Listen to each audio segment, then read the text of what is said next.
لله وحده والصلاة والسلام على من لا نبي بعده. میرے محترم دوستوں،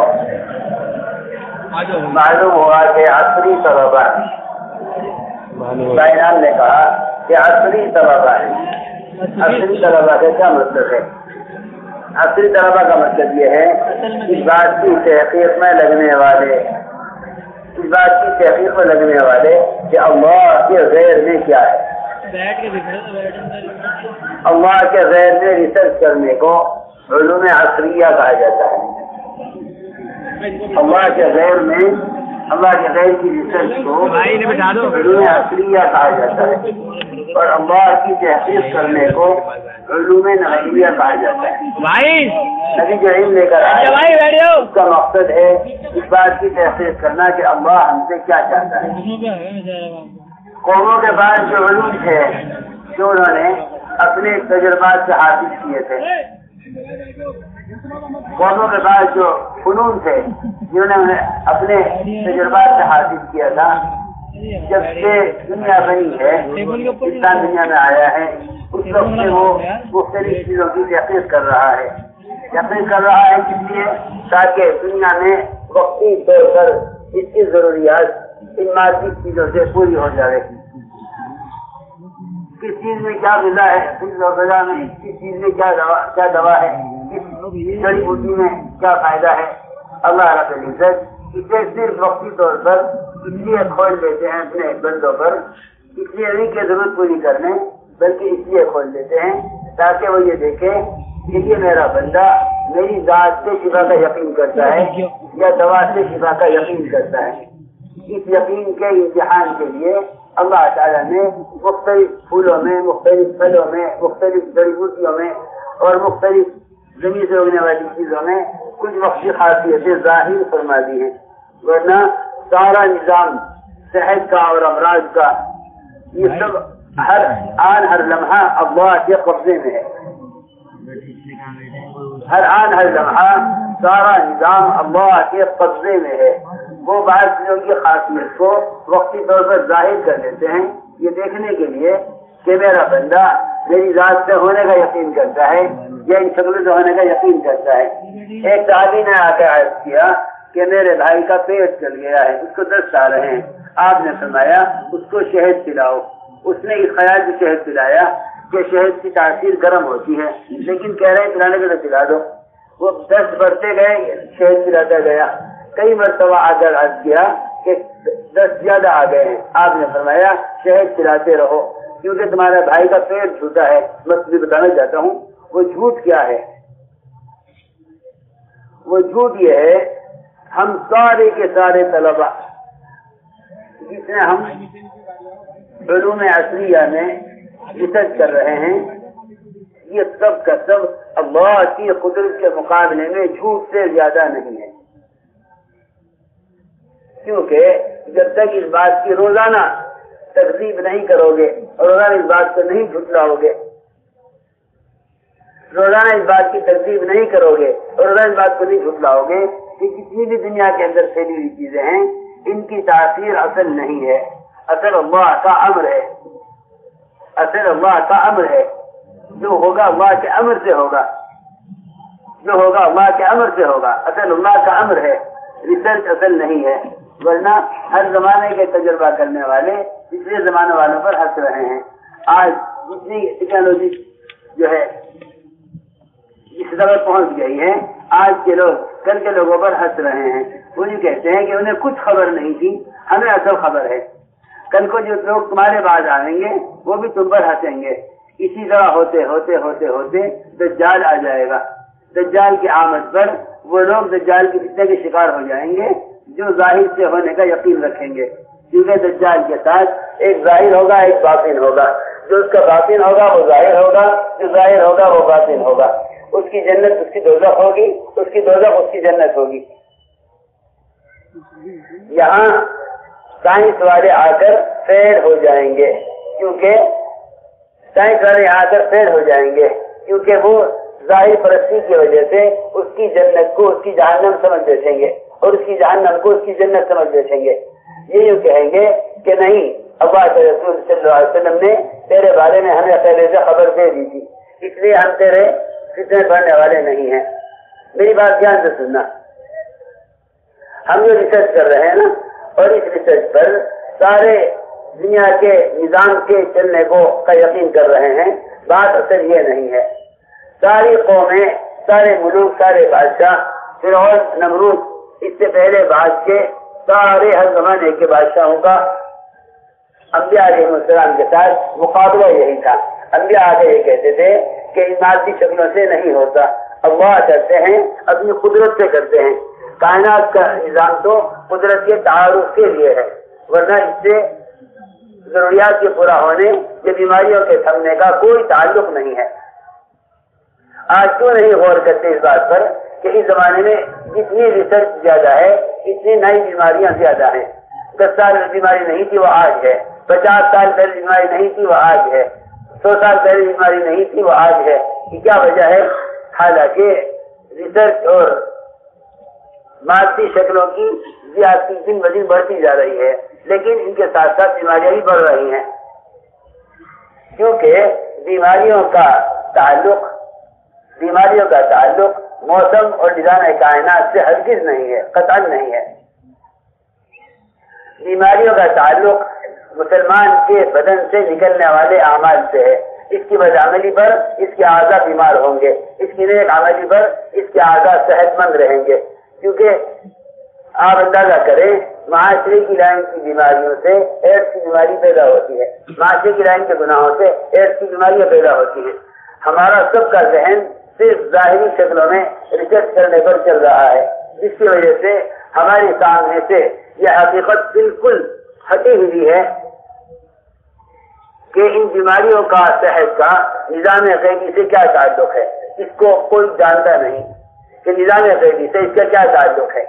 میں عرض کرنا چاہتا ہوں کہ آپ سب جتنے بھی اصل طلبہ ہیں، آپ کے صبح سے لے کے شام تک، شام سے لے کے صبح تک، تو آپ کی آنکھیں، زبان، کان، دماغ، دل، آپ کا ماحول سب اس سے گزرتا ہے کہ اللہ کے غیر میں کیا ہے۔ سب کا وقت گزرتا ہے کہ اللہ کے غیر میں کیا ہے، اس پر ہمارا سب کا وقت گزر رہا ہے۔ اسی کو سوچنا، اسی کو بولنا، اسی کو لکھنا، اسی کو بیان کرنا، میری بات اور کسی نہیں سن رہے۔ سب کا وقت اس صبح سے شام تک اس سے گزر رہا ہے کہ اللہ کے غیر میں کیا ہے۔ انبیاء علیہ السلام کا کہنا یہ ہے کہ اس بات کی تحقیق کرو کہ اللہ کی قدرت کیا ہے۔ آپ کسی بھی ریسرچ کرنے والے ہیں، آپ کائنات کی چیزوں کو دیکھ کر متاثر ہوتے ہیں، حالانکہ اللہ کی قدرت اس لیے نہیں ہے کہ ہم اس کی قدرت کے بنائی ہوئی چیزوں سے متاثر ہوں۔ اللہ کی قدرت اس لیے ہے کہ ہم ان بنائی ہوئی چیزوں کے ذریعے بنانے والے سے متاثر ہوں۔ جتنے عجائبات، جتنے قدرت کے عجائبات اور عجیب عجیب چیزیں مخلوق میں ریسرچ کرنے والے دیکھتے ہیں، اتنی علماء نہیں دیکھتے، اتنی علماء نہیں دیکھتے، کیونکہ ان کا وہاں سے گزر ہی نہیں ہوتا۔ اتنے علماء نہیں دیکھتے۔ میں تمہیں بتاؤں، علماء کو اتنا موقع نہیں ملتا اللہ کی قدرت کو سمجھنے کا جتنا موقع آپ کو مل رہا ہے، جتنا موقع آپ کو مل رہا ہے کہ آپ ایک چیز کو دیکھ کر سوچیں گے کہ اللہ کیسے بنانے والے ہیں اور اللہ کیسے قدرت والے ہیں، کیونکہ جتنے بھی کائنات کے رہتے ہیں یہ قدرت کے تعارف کے لیے ہیں، یہ قدرت سے فائدہ اٹھانے کے لیے نہیں ہے، یہ قدرت کے تعارف کے لیے ہیں، قدرت سے فائدہ اٹھانے کے لیے نہیں ہے۔ ہم سب کے سب اس غلطفہمی کے شکار ہیں، سارے جتنے بھی چھوٹے بڑے سبھی غلطفہمی کے شکار ہیں کہ اللہ نے کائنات کا ایک نظام بنا دیا ہے۔ اب یہ کائنات کا نظام کائنات سے چل رہا ہے، مختلف شکلوں میں چیزوں میں ریسرچ کرنے والے وہ ایسی چیزیں تیار کر رہے ہیں جس سے امت کی ضروریات اور بیماروں کو صحت اور پریشان لوگوں کی پریشانیاں اس ہماری ریسرچ اور مصنوعات سے اور ہماری ایجادات سے حل ہو رہی ہیں۔ یہ خیال بالکل غلط ہے، یہ خیال بالکل غلط ہے، کیونکہ نظام کائنات اللہ کا ضابطہ نہیں ہے، اللہ کا ضابطہ اللہ کا دین ہے، نظام کائنات اللہ کا ضابطہ نہیں ہے۔ کبھی بھی کسی کی ریسرچ اس خیال سے نہ کرنا کہ یہ اللہ کا ضابطہ ہے۔ غلہ دینے میں زمین ضابطہ نہیں ہے. اگر زمین ضابطہ ہوتی تو اللہ صحابہ کو زمین کے بغیر غلہ نہ دیتے. دوا شہد کا ضابطہ نہیں ہے. اگر ضابطہ ہوتی تو کوئی بیمار دوا کھا کر بیمار نہ رہتا، تو فضل لوگوں کو شہد ہوتی، کیونکہ اللہ کا کوئی کام ضابطے کے خلاف ہو نہیں سکتا. اللہ کا مقام ضابطے کے خلاف ہو نہیں سکتا. جتنی بھی دنیا کے اندر ریسرچ ہو رہی ہیں ان میں سے بہت چیزیں فیل ہو جاتی ہیں، بہت سی کامیاب ہو جاتی ہیں. اگر نظام کائنات اللہ کا ضابطہ ہوتا تو ریسرچ کرنے والے کسی بھی ارادے میں فیل نہ ہوتے. بہت سی چیزوں میں ریسرچ کرنے والے فیل ہو جاتے ہیں، بہت سے پروجیکٹ فیل ہو جاتے ہیں، کیونکہ نظام کائنات ضابطہ نہیں ہے. اللہ کا ضابطہ اللہ کا دین ہے. اللہ کا ضابطہ اللہ کا دین ہے. نظام کائنات ضابطہ نہیں ہے. پھر اللہ نے دنیا کے اندر یہ چیزیں کیوں بنائی ہیں؟ صرف بندے کا امتحان لینے کے لیے بنائی ہیں کہ یہ ان چیزوں سے ہوتا ہوا دیکھ کر نئی طرف ہونے کو منسوخ کرتا ہے یا اپنی ریسرچ اور اپنی مصنوعات اور اپنی ایجاد کی ہوئی چیزوں کی طرف منسوخ کرتا ہے. اگر منسوخ کرتا ہے میرا غیر کی طرف تو یہ شرک کا خلاصہ ہے، اور اگر منسوخ کرتا ہے میری طرف تو یہ ایمان کا خلاصہ ہے. حضور اکرم صلی اللہ علیہ وسلم نے دعوت کے ذریعے اپنے اور غیروں کے یقین کو دنیا کی شکلوں سے اعمال کی طرف پھیرا تھا، اور اللہ کی قدرت کا تعارف اس طرح کرایا تھا کہ صحابہ نے آ کے عرض کیا کہ اونٹوں میں خارش پھیل گئی. آپ نے فرمایا کہ کیسے پھیل گئی؟ صحابی نے عرض کیا کہ ایک اونٹ کو ہو گئی کہ پھر سب کو ہو گئی. فرمایا اگر اونٹوں سے خارش اونٹوں میں پھیلی ہے تو پہلے اونٹ کو کہاں سے ہوئی ہے؟ فوراً ان کے خیال کو اللہ کی قدرت کی طرف پھیرا. یہ فرمایا کہ خارش اونٹوں سے اونٹوں میں نہیں پھیلی، بلکہ ہر اونٹ کو براہ راست اللہ کے حکم سے خارش ہوئی ہے. ہر اونٹ کو براہ راست اللہ کے امر سے خارش ہوئی ہے. کیونکہ صحابی کا خیال یہ ہوا تھا کہ ایک اونٹ کو اللہ کی طرف سے ہوئی، باقی کو اونٹوں سے ہو گئی. کھائے وہ اللہ کیا کہ وہ تو چاہے کہ ایک کو خارش ہو مگر سب کو ہو، مگر ایک کو اس کے بجائے سب کو ہو گئی. تو وہ قدرت کیا ہے کہ جو قدرت سارے اونٹوں کو خارش سے بچا نہ سکی، اور ایک اونٹ کو چاہتے ہوئے اس کی قدرت سے ساری اونٹوں کو خارش ہو گئی. ایسا ممکن نہیں ہے. میرے دوستوں بزرگوں، اس یقین کو درست کرنے کے لیے علماء حق کو اتنی ضرورت نہیں، کیونکہ وہ تو صبح سے شام تک قال اللہ قال رسول میں مشغول ہیں.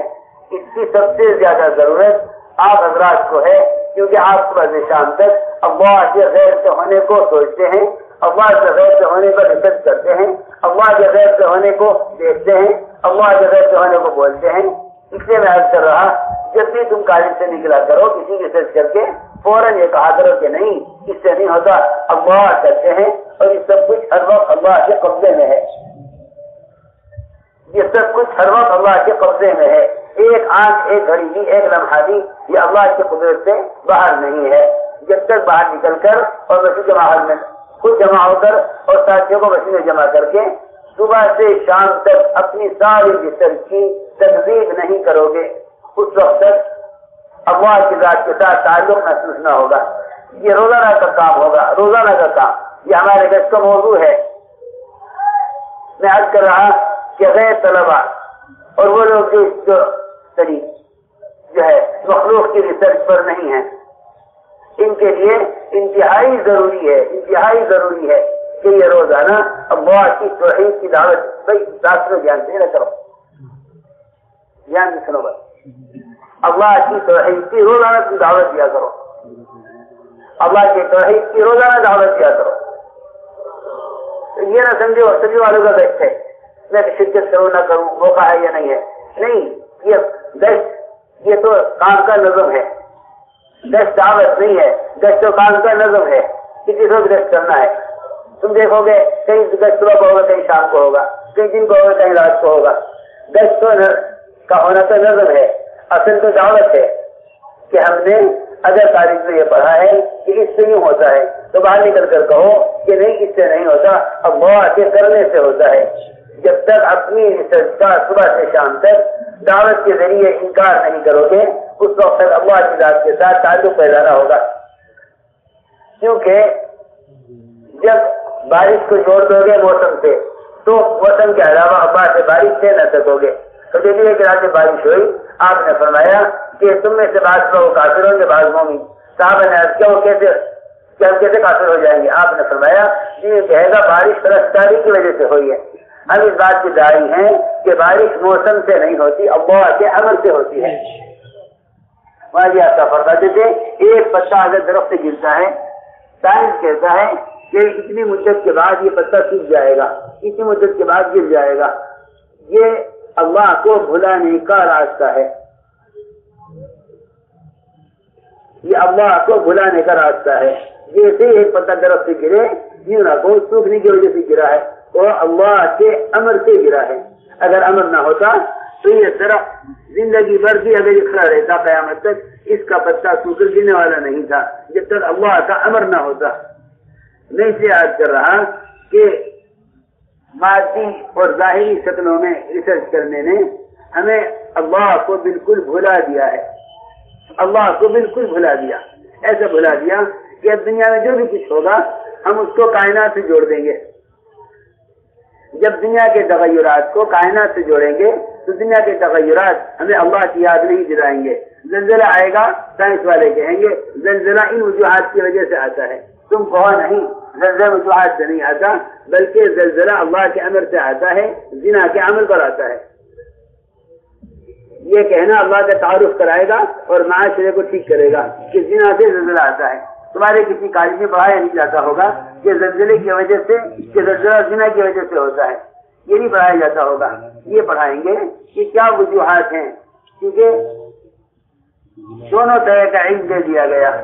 ایک علم یہ دے دیا گیا کہ زلزلے کے مادی اسباب اور زلزلے کے کائنات کے اعتبار سے کیا اسباب ہیں۔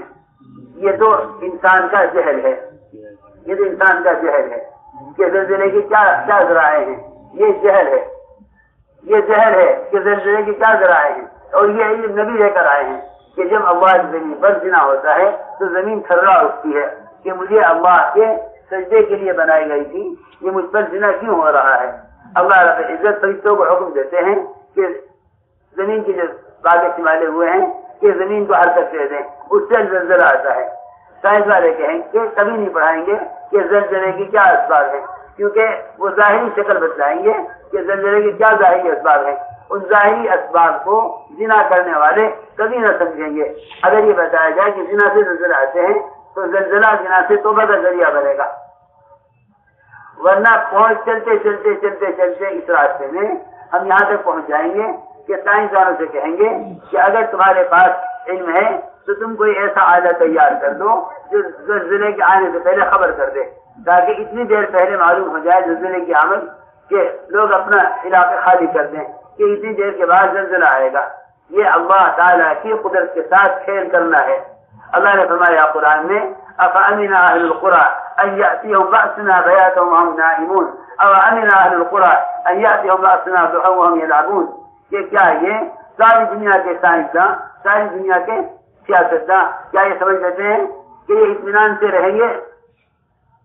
حالانکہ ہم عذاب ایسا اچانک لے آئیں گے کہ یہ کھیل رہے ہوں گے اور عذاب آ جائے گا، اور یہ دوپہر کو سو رہے قیلولہ کر رہے ہوں گے۔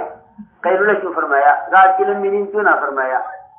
یہ اس نے فرمایا کہ رات تو بہت لمبی ہے، رات تو بہت لمبی ہے، 6 گھنٹے کی رات میں کسی بھی وقت آفت آ سکتی ہے، لیکن یہ نہیں فرمایا بلکہ قیلولہ جس میں سونا بھی شرط نہیں ہے، سونا بھی ضروری نہیں ہے، چند منٹ کے لیے لیٹنے کو قیلولہ کہتے ہیں کہ اگر یہ چند منٹ کے لیے لیٹیں گے حالانکہ جاگ رہے ہوں گے تو ہم اتنا جلدی عذاب لے آئیں گے، ہم اتنا جلدی عذاب لے آئیں گے کہ وہ قیلولہ کے لیے تھوڑی دیر کے لیتے ہوں گے، ہم عذاب اتنا جلدی لے آئیں گے۔ میں یاد کرنا چاہتا ہوں کہ کام کا اصل مقصد ہے نظام غیبی کو بیان کرنا، اور جتنا ظاہری کائنات کا نقشہ ہے اس ظاہر کا انکار کرنا۔ روزانہ ہر عصری طلبا کے ہر طالب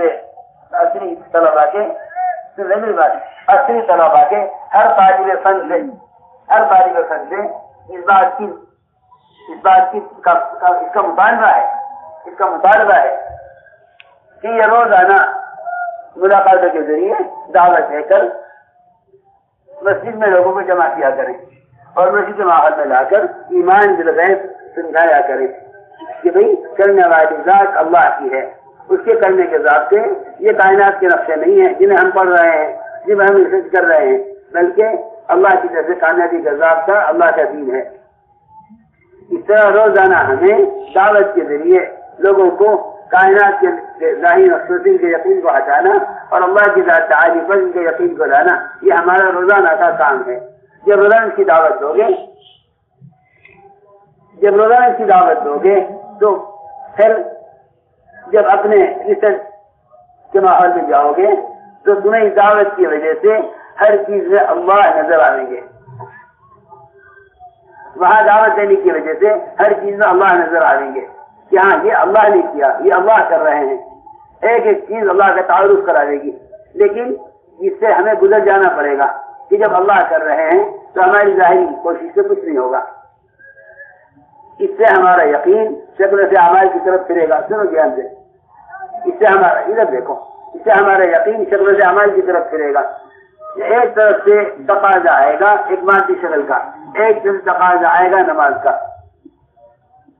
جب یہ دونوں تقاضے ایک وقت میں جمع ہوں گے تو سائنس والے یہ کہیں گے کہ نہیں، ہم اللہ کی قدرت کو جانتے ہیں، اللہ کی قدرت سے فائدہ اٹھانے کے لیے یہ ہماری ریسرچ ذریعہ نہیں ہے بلکہ نماز ذریعہ ہے۔ یہ سارے ریسرچ کے نظام کو چھوڑ کر نماز کے لیے دوڑ کر آئیں گے۔ یوں نہ کہیں گے کہ اگر اس وقت کام کو نہ کیا گیا تو ضائع ہو جائے گا۔ یہ ضائع اس لیے ہو جائے گا کہ اللہ کا عمل ضائع ہو رہا ہے، اس لیے نہیں ضائع ہوگا کہ ہم نے اس کو کام کو پورا نہیں کیا، بلکہ اس لیے ضائع ہو جائے گا کہ ہم نے اس کام کی وجہ سے اللہ کے امر کو چھوڑ دیا۔ جب تم ریسرچ کے ماحول میں یہ کہو گے کہ اللہ کرتے ہیں تو اذان پر کام چھوڑ دو گے کہ چلو نماز کے لیے، کیونکہ اللہ رب العزت نے کامیابی کا ضابطہ نماز کو بنایا ہے۔ آپ اپنے جب تک ماحول میں نماز کی دعوت اس طرح نہ دیں گے کہ ساری کائنات کے نقشے میں نماز سے کامیابی کے یقین کی دعوت دیں، اس وقت تک آپ نماز قائم کر نہیں سکتے، کیونکہ مادے کا شکل کا یقین یہ نماز کو ضائع کرا دے گا کہ نماز بعد میں پڑھ لیں گے، اگر اس حال میں اس چیز کو چھوڑ دیا گیا تو یہ ضائع ہو جائے گی۔ اللہ تعالیٰ اس کی حفاظت کریں گے اگر تمہیں نماز کے لیے اس کو چھوڑ دیا، اللہ اس کی حفاظت کریں گے اگر تمہیں نماز کے لیے اس کو چھوڑ دیا، اور اگر تمہیں نماز کے لیے چھوڑ دیا تو اللہ بنی ہوئی چیز کو بھی برباد کر دیں گے، کیونکہ حدیث میں آتا ہے کہ نماز بددعا کرتی ہے اس شخص کے لیے جو نماز کو ضائع کر دے، نماز بددعا کرتی ہے اس شخص کے لیے جو نماز کو ضائع کر دے۔ یہ تو اس کے لیے ہے جو نماز کو بگاڑ کر پڑھے، جو نہیں پڑھتا اس کا بھی اسلام میں حصہ ہی نہیں ہے، اس کے لیے تو سب سے زیادہ بددعا ہے جو نماز کو ادا ہی نہ کرے، جو نماز کو غلط بگاڑ کر پڑھے اس کے لیے کہ وہ نماز کے لیے بددعا کرتی ہے۔ اس لیے میں نے عرض کیا کہ روزانہ اس کی دعوت دیں ہم سب کہ کرنے والی ذات اللہ کی ہے اور اس کے کرنے کے ذات سے کائنات کے وہ ظاہری نظام نہیں ہے، نظام ریسرچ کر رہے ہیں، بلکہ اس کے کرنے کے ذات سے محمد صلی اللہ علیہ وسلم کے طریقے ہیں۔ اس طرح ہمیں روزانہ نماز کی دعوت پر اپنے طلباء کو نماز پر بھی جمع کرنا ہے۔ نماز تو کسی کی نہ چھوٹے، جہاں ہم اپنی ساری ضروریات کا مطالبہ کرتے ہیں اپنے کالج کے ذمہ داروں سے، وہاں اس کا بھی مطالبہ کریں کہ ہمیں نماز کے وقت ہر حال میں چھٹی دی جائے، ہمیں نماز کے وقت ہر حال میں چھٹی دی جائے۔ یہ نہ کہو کہ کالج کا قانون یہ ہے، اللہ تعالیٰ سے یہ دیکھنا چاہتے ہیں کہ جب میں نے اس کو نماز کا حکم دے دیا اس وقت میں، اور اس وقت میں کالج کا حکم یہ ہے، تو میرے بندے نے میرے فریضے کو ادا کرنے کے لیے کیا کوشش کی ہے؟ اس کوشش کو دعوت کہتے ہیں، اس کوشش کو دعوت کہتے ہیں۔ اگر ہم نماز کی دعوت نہیں دے رہے اور پھر نماز کی کوشش میں ہم نماز نہ پڑھ سکے، کسی ادارے کے قانون کی وجہ سے نماز نہ پڑھ سکے مگر ہمیں دعوت نہ دی، تو یاد رکھنا ہم اللہ کے یہاں نماز نہ پڑھنے کی وجہ سے معذور نہیں سمجھے جائیں گے، اللہ کے ہمارا عذر قبول نہیں ہوگا، کیونکہ اللہ کے عذر جب قبول ہوگا جب ہم دعوت کے ذریعے نماز کو قائم کرنے کی کوشش پوری کر چکے ہوں۔ میری بات دھیان سے سننا، نماز میں رکاوٹ آ گئی، داڑھی رکھنے میں رکاوٹ آ گئی، لباس میں رکاوٹ آ گئی، جتنی بھی رکاوٹیں آئیں گی کسی شعبے کی وجہ سے مسلمان کے دین میں خدا کی قسم اللہ اس کی مدد کریں گے نہیں جب تک یہ دوسروں کو ان سارے اعمال کی دعوت نہ دے لے۔ میری بات توجہ سے سننا. ہم سمجھتے ہیں کہ مسلمانوں کے احتجاج سے رکاوٹ دور ہو جائے گی، حالانکہ اللہ رب العزت دین پر آنے والی غیروں کی طرف سے آنے والی رکاوٹوں کو دعوت کی وجہ سے دور فرماتے تھے. یہ صحابہ کے انبیاء علیہ السلام کے زمانے کا دستور یہ ہے. مولانا الیاس صاحب رحمۃ اللہ علیہ، میں مثال دیتا ہوں. مولانا الیاس صاحب رحمۃ اللہ علیہ گئے میوات، بس سے سفر کرتے تھے. صبح گاڑی کی سہولت نہیں تھی، بس جاتی تھی، میوات بس سے جا رہے تھے. جماعت ساتھ، اصل کی نماز کا وقت آیا، اصل کی نماز کا وقت آیا. ایک ساتھی اٹھے، جاری صحافت والے سے، ڈرائیور سے، یہ بس روک دو. کیا بات ہے؟ کہ نماز پڑھنی ہے. کہ کوئی نہیں پڑھتا نماز کوئی نہیں پڑھتا. چلو بس تو نماز جا کے رکے گی، کوئی نہیں پڑھتا نماز. یہ کہہ کے بس والے نے بس روکنے سے انکار کر دیا. سنو غور سے، فضولی بات ہے یہ. اس سے ہمیں معلوم ہوگا کہ ہماری کیا کمی ہے، جس کمی کی وجہ سے ہم دین کے اعمال میں اور دین کے فرائض کے ادا کرنے میں پریشان ہیں. ہماری کیا غلطی ہے، کیا کمی ہے؟ اس نے انکار کر دیا بس روکنے سے کہ بس نہیں رکے گی. یہ صاحب جنہوں نے آ کر بس والے سے بات کی تھی تو میری بات سن نہیں رہے، ادھر دیکھ رہے. دھیان سے سنو بات. بس والے نے بس روکنے سے انکار کر دیا. جس صاحب نے جا کر دعوت دی، بات کی تھی بس والے سے اپنی نماز پڑھنے کے لیے، وہ جا کر کرسی پہ بیٹھ گئے. اور کیا سوچا انہوں نے کہ جب ہم بس نہیں روک سکتے، بس ڈرائیور کے ہاتھ میں، ہم بس روک نہیں سکتے. اور ہمیں بس والے نے کہہ دیا ہمیں نماز پڑھنی ہے، اسے منع کر دیا. اب تک کی بس میں کود جانا، یہ تو جان کو خطرے میں ڈالنا ہے. تو میری بات، جان کو خطرے میں ڈالنا، بس سے کود جانا جان کو خطرے میں ڈالنا ہے. اگر میں کلاس پڑھ کے چلا جاؤں اور یہ کل کو انعام کاٹ دیں تو یہ تو میرا نقصان ہوگا. تب کیا کروں کہ بس تو یہی ہے کہ ہم نے تو کہہ دیا تھا جو ہے پرنسپل صاحب سے اور پروفیسر صاحب سے کہ جی ہمیں نماز پڑھنی ہے. اس نے کہہ دیا کہ نہیں، یہ کلاس کا وقت. یہ سوچو گے کہ بھائی میں نے تو اپنی کوشش کر دی ہے، اب میری تو ذمہ داری پوری ہو گئی، کیونکہ میں تو یہ کر نہیں سکتا کہ کلاس بند ہو جائے اور نماز کے لیے جانے. اب ہم کیا کر سکتے ہیں؟ کیونکہ ہم نے تو کہہ دیا، اسے منع کر دیا، ہماری ذمہ داری پوری ہو گئی. ذمہ داری پوری سے نہیں ہوتی، ذمہ داری پوری ہوتی ہے اس طریقے پر جس طریقے پر اللہ کی مدد آنی ہے. یہ اکیلے بس والے سے بات کر کے جا کر مشین پر بیٹھ گئے. ایسے تھوڑی دیر بعد پوچھا بھائی عصر کی نماز کا وقت ہو گیا ہے. تو صاحب کہنے لگے جن نے ڈرائیور سے جا کر بس روکنے کو کہا تھا، وہ کہنے لگے کہ جی نماز کیسے پڑھیں گے، بس والے تیار ہیں بس روکنے کے لیے. حضرت نے فرمایا تم نے بس والے سے بات کی کہ جی میں نے بس والے سے بات کی تھی، اسے انکار کر دیا. حضرت سخت ناراض ہوئے اس صاحب پر، ڈرائیور پر نہیں بلکہ اس صاحب پر سخت ناراض. حضرت نے فرمایا ان صاحب سے کہ جب نماز کا وقت داخل نہیں ہوا تھا اس وقت کیا تم نے بس میں جتنے بھی مسلمان سفر کر رہے ہیں ان سب کو تم نے الگ الگ نماز کی دعوت دے دی تھی ڈرائیور سے بات کرنے سے پہلے؟ دعوت نہیں دی. حضرت فرمایا جب تم نے سب کو دعوت نہیں دی نماز کی تو بس کے رکنے میں اللہ کی مدد کیسے آ سکتی تھی؟ لوگ بس کے رکنے میں اللہ کی مدد کیسے آ سکتی تھی؟ کیونکہ ہمارا تو بس نہیں ہے، بس کے اوپر ہم کیا کر سکتے ہیں؟ بس چل رہی ہے، ڈرائیور انکار کر دیا. اللہ تعالیٰ یہ دیکھتے کہ اسے میری فریضے کے ادا کرنے میں میری امت کے اعتبار سے اتنی کیا فکر ہے. اس وقت اسی کو دعوت دے سکتا ہے. آیا بس کے سارے مسافروں کو نماز کی اہمیت، نماز چھوڑنے کی لڑائی، نماز پڑھنے پر باتیں بتا دیے تھے نہیں؟ کیا وہ تو میں نے کیا نہیں.